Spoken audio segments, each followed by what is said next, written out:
Is this what this series is going to be? I think so. I mean, it's potential just a spectacular 7-gamer. What a game. It felt like we had to wait a month just for that game to come, but the series is here and it delivered. And not often is the sequel better than the original, right? You got The Godfather 2, Terminator 2, The Dark Knight, maybe John Wick 2, and that's it. But based on game one between the Oilers and the Panthers, we might be set for the sequel to be better than the original. There's not any casualness, and there's no BS in either team's game. The pucks go deep that are supposed to go deep. Casual was the complete opposite of how Leon Draisaitl played last night. What a difference 29 makes when he's fully healthy.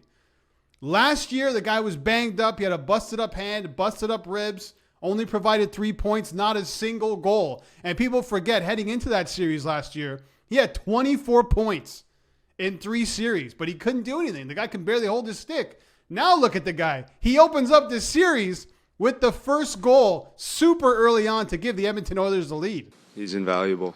Does so many good things. Clutch, face-offs, you name it, he does it. Doesn't get enough respect or credit for his defensive abilities. When he's dug in, there's not many better, maybe nobody better. Clutch feels like an understatement when you're talking about Draisaitl. The guy is built for the moment when he's healthy. He may be the best playoff performer in the NHL right now. I'm serious. And by the end of this series, the guy might be lifting a Stanley Cup and the Conn Smythe, and then we can really have that conversation.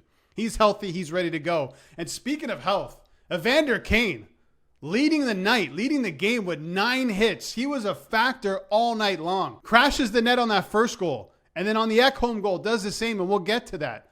But there was 102 hits on the night, 51 apiece.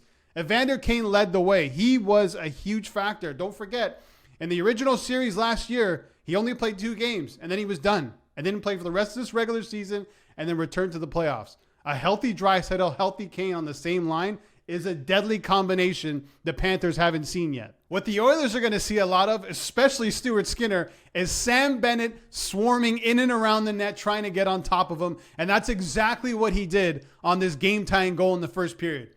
Verhaeghe shoots the puck. Bennett is right in front of the net, gets tangled up with Wallman. Probably should have got called for interference, but the refs are going to let that go. In the Stanley Cup Final, I know he had the stick around his body, around his hip, but they're not going to call that.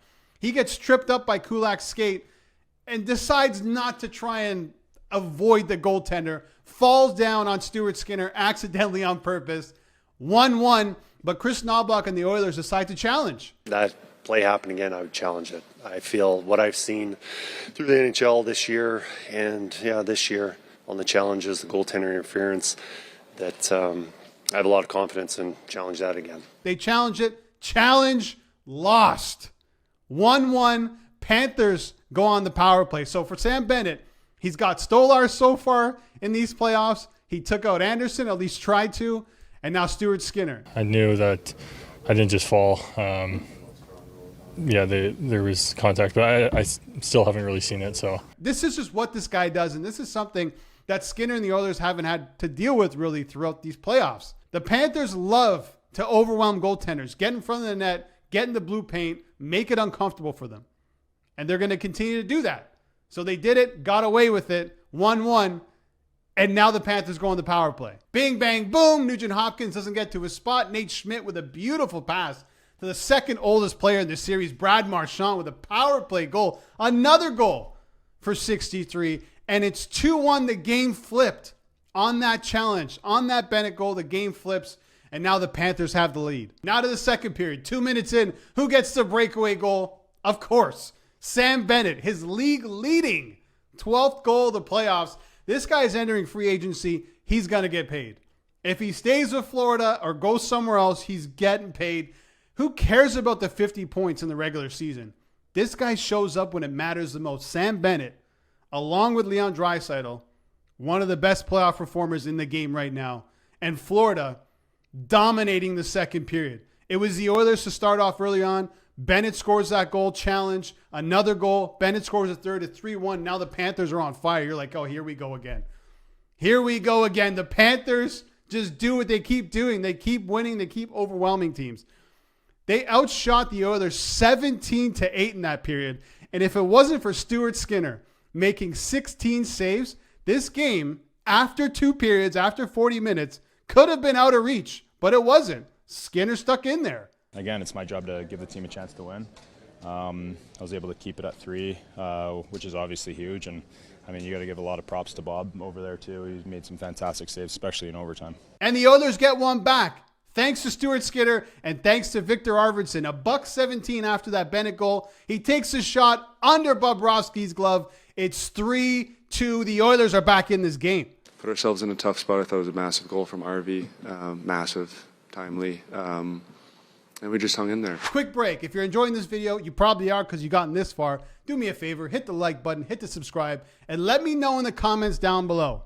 The Edmonton Oilers or the Florida Panthers, who do you trust more after game 1 to win this series? Let me know in the comments below.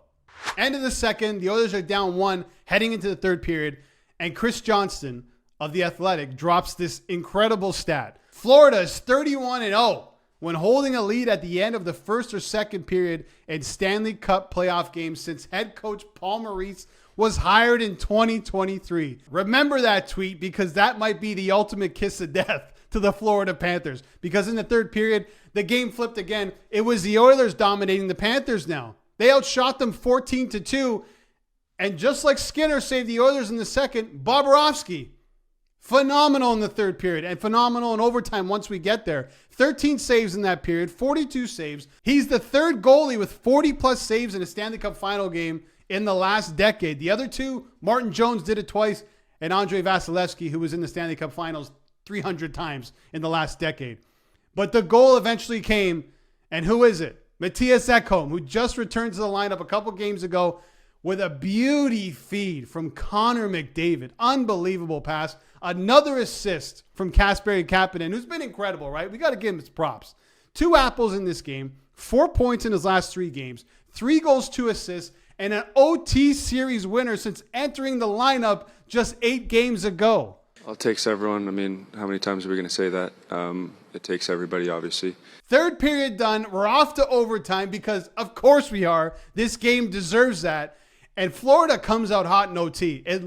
That's how it goes sometimes in these playoffs, where the team that comes out hot doesn't necessarily finish as strong. They came out hot, and then once again, the period flipped in favor of the Oilers. The Oilers outshot the Panthers 10-6, and there were some big moments in this overtime. Jake Wallman lined up a 95-mile-an-hour slap shot. Knuckler with about 4 minutes left in overtime, and it was a huge block by Lissa Ryan, who comes in just sliding in, bang. That's what the Stanley Cup playoffs is all about. Then Kasperi Kapanen, he has a breakaway on a bad change by Florida off the post. He could have ended it again with another OT game winner. Couldn't do it. Bouchard, he goes for his skate. Beats the entire Panthers team through the neutral zone. Bob makes a big save.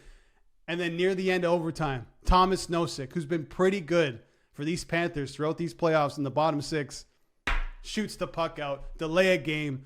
Uh-oh. Oilers on the power play. And then it was just magic. Bouchard to Nugent Hopkins and Perry with this beautiful pass to Connor McDavid. 97-29. Boom. Game over. Game 1 goes to the Oil. Obviously, I'm standing over there watching this whole thing unfold, and I'm the beneficiary, but the work is done way before that. It's four really good plays in a row. Incredible game. And this Oilers team, they feel different and they look different. I'm not sure if that equates to winning the Stanley Cup, because the Florida Panthers do not roll over for anybody. This loss is nothing for them. I know it's huge in the grand scheme of things because it's a Stanley Cup final. But if there's a team that's going to come back and bounce back better than ever in this position, it's Paul Maurice and the Florida Panthers, because they have the horses to do it and they've been there before. But winning game 1 historically is very important. Let me tell you this. The last 4 finals, the game 1 winner won the Stanley Cup.